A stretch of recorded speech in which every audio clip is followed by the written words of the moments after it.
I've got the list of things we're gonna talk through. So, Yeah. Zane, thanks for taking some time to chat.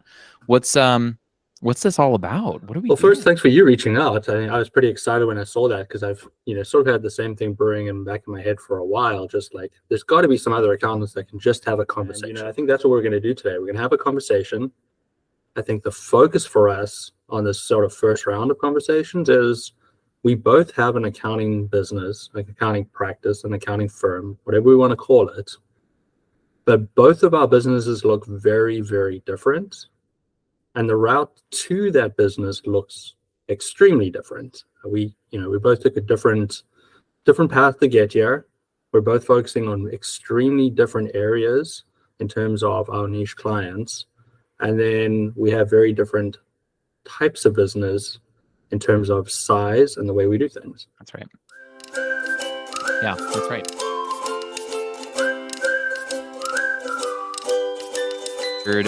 This, I mean, obviously you're at a spot right now where you have the 39 people, but it hasn't always been that way. So I think something I'd be really curious to understand is, at what point, did you have to stop or like take yourself out of the direct one-on-one feedback to all of your staff, where you started delegating that type of feedback mechanism? And then similarly to it, when did you adopt? You said you're in the carbon practice management. When did you, what was the triggering point that brought you to the point of adoption for that? Okay. Well, let's talk about carbon first, because I think that's the easy one.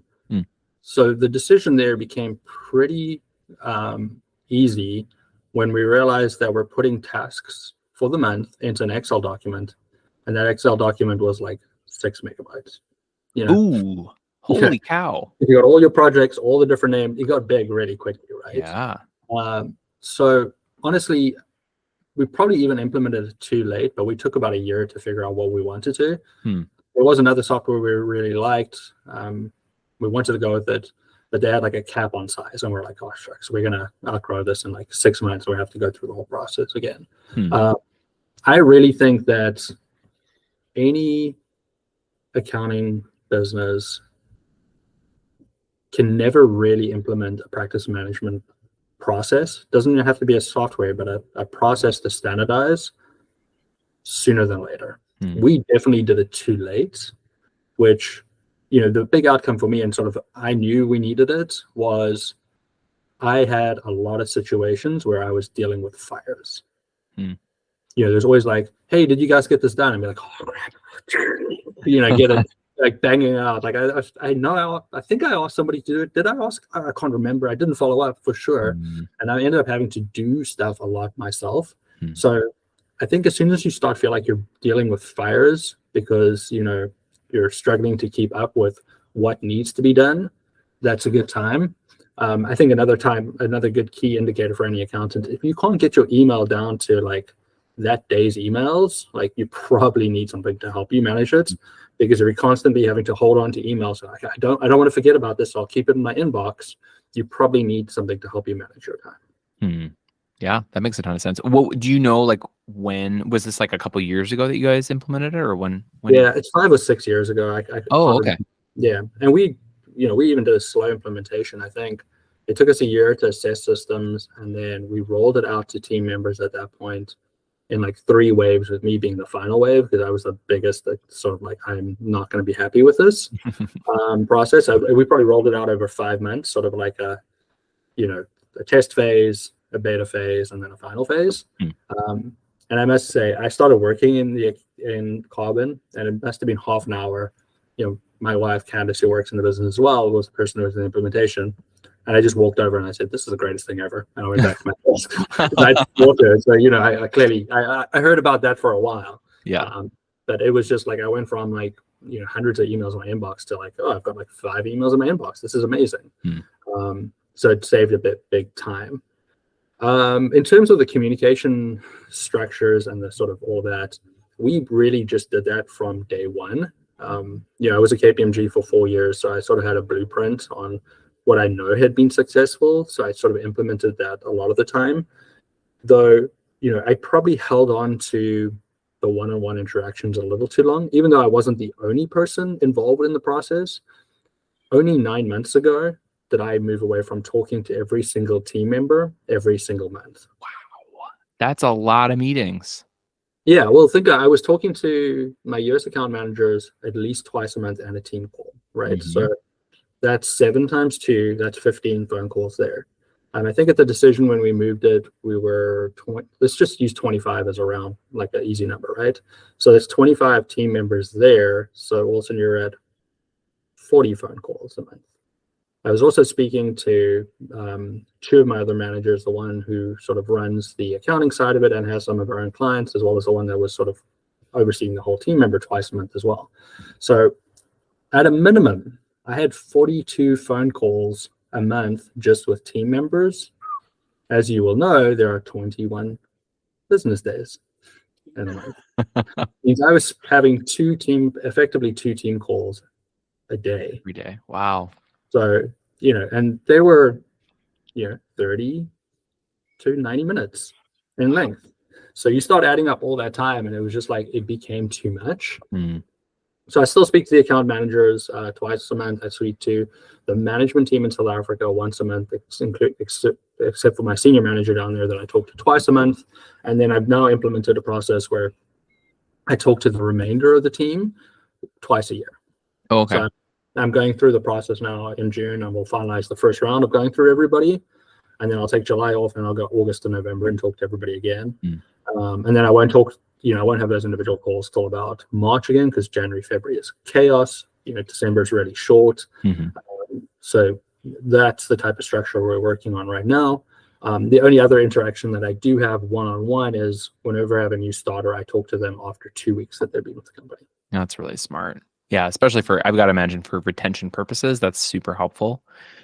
Well, part of that is also I used to be part of the interview process just a year ago. And I pulled myself totally out of the interview process on the South African side. I do help with the screening of resumes when they come through, but I'm not involved in any of the actual interviews and the decision making on the final hire. Yeah. So I think one thing that's probably similar, I could be totally wrong about this, but I think one thing that's probably similar is like, so you're at the helm of the business, right? You're kind of would you say you're making like the vast majority of the leadership decisions, or do you have like a leadership team with you? I would say ultimately I'm the person who's taking responsibility. If a decision goes wrong, it's on me. But I do like to get input from my team, depending on who it's affecting.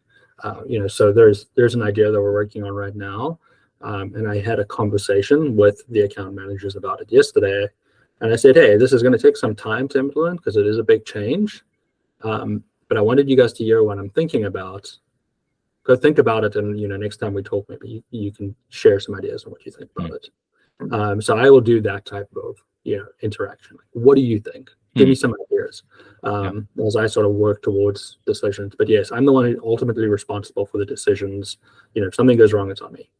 Okay, and okay, that's super. I mean, like there I guess there's similarity in that. It's like whatever decisions are being made, like I'm the one making them. Obviously, it's just me and my other accountant. Yeah.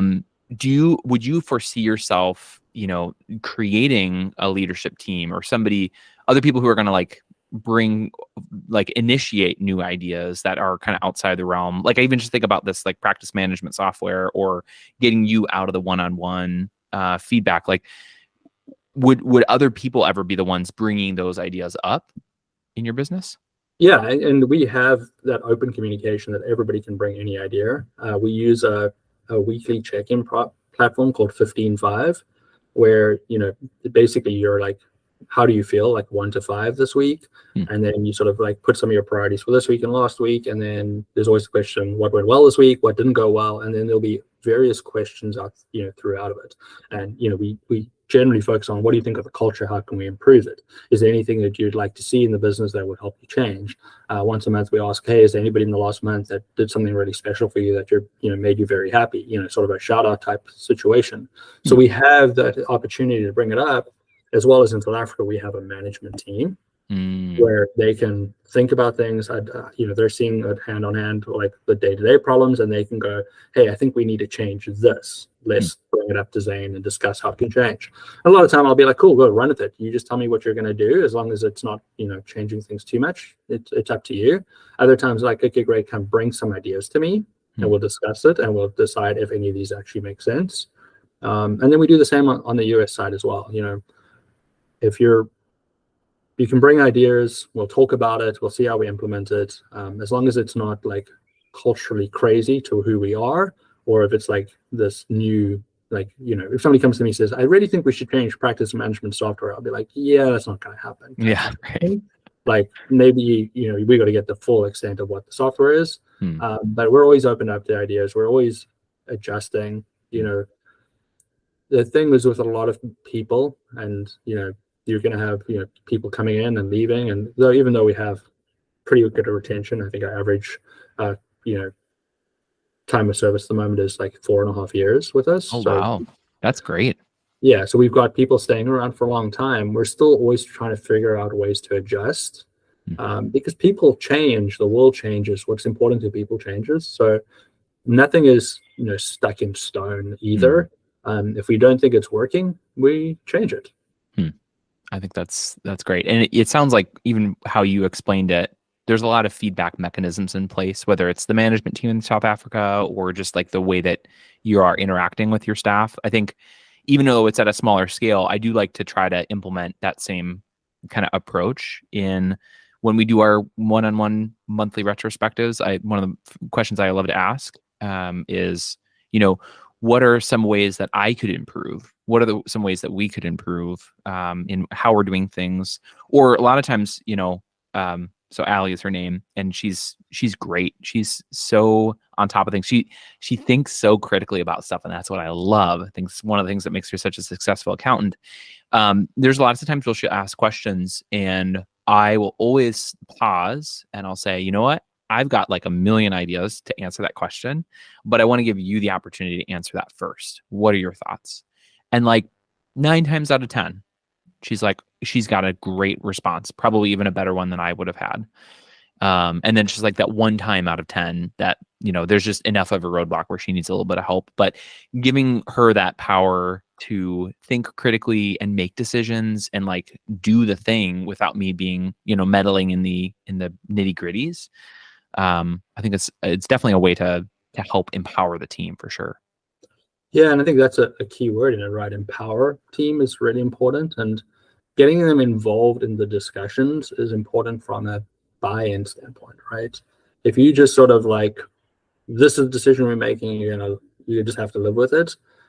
It's sometimes harder in the change management cycle because they're like, what do you mean we have to do this? And that's not really great. Now, obviously, there's going to be some decisions that you just have to take, because at the end of the day, it's on you. So sometimes you're going to make decisions and not everybody's going to like it. And well, that's just what it is, unfortunately. But I think in the general sense, getting buy-in is really good. And I mean, I really like the way you're sort of approaching that with Allie. Absolutely.